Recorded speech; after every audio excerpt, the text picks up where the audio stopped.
It is a truth universally acknowledged that a single man in possession of a good fortune must be in want of a wife. However little known the feelings or views of such a man may be on his first entering a neighborhood, this truth is so well fixed in the minds of the surrounding families that he is considered the rightful property of some one or other of their daughters. "My dear Mr. Bennet," said his lady to him one day, "have you heard that Netherfield Park is let at last?" Mr. Bennet replied that he had not. "But it is," returned she, "for Mrs. Long has just been here, and she told me all about it." Mr. Bennet made no answer. "Do you not want to know who has taken it?" cried his wife impatiently. "You want to tell me, and I have no objection to hearing it." This was invitation enough. "Why, my dear, you must know.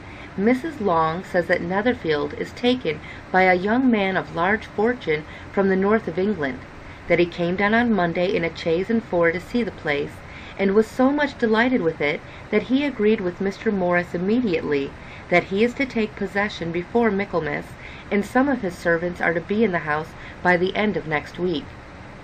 "What is his name?" "Bingley." "Is he married or single?" "Oh, single, my dear, to be sure. A single man of large fortune, 4,000 or 5,000 a year. What a fine thing for our girls!" "How so? How can it affect them?" "My dear Mr. Bennet," replied his wife, "how can you be so tiresome? You must know that I am thinking of his marrying one of them." "Is that his design in settling here?" "Design? Nonsense! How can you talk so? But it is very likely that he may fall in love with one of them, and therefore you must visit him as soon as he comes." "I see no occasion for that. You and the girls may go, or you may send them by themselves, which perhaps will be still better, for as you are as handsome as any of them, Mr. Bingley may like you the best of the party." "My dear, you flatter me. I certainly have had my share of beauty, but I do not pretend to be anything extraordinary now.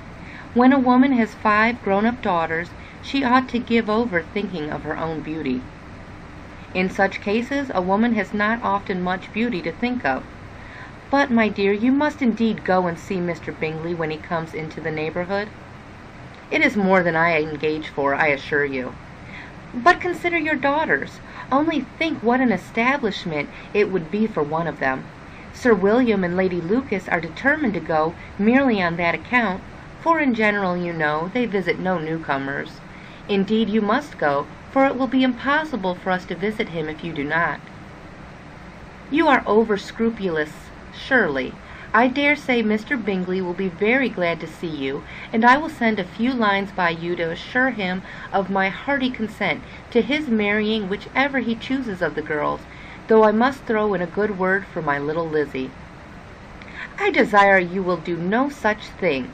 Lizzie is not a bit better than the others, and I am sure she is not half so handsome as Jane, nor half so good-humored as Lydia, but you are always giving her the preference." "They have none of them much to recommend them," replied he. "They are all silly and ignorant like other girls, but Lizzie has something more of quickness than her sisters." "Mr. Bennet, how can you abuse your own children in such a way?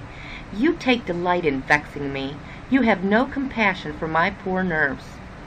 "You mistake me, my dear. I have a high respect for your nerves. They are my old friends. I have heard you mention them with consideration these last 20 years at least. Ah, you do not know what I suffer. But I hope you will get over it, and live to see many young men of 4,000 a year come into the neighborhood." "It will be no use to us if 20 such should come, since you will not visit them."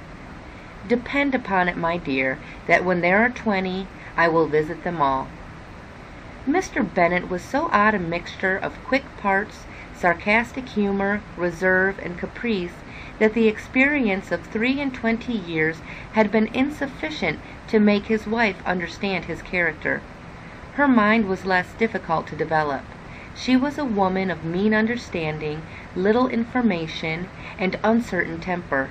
When she was discontented, she fancied herself nervous. The business of her life was to get her daughters married. Its solace was visiting and news.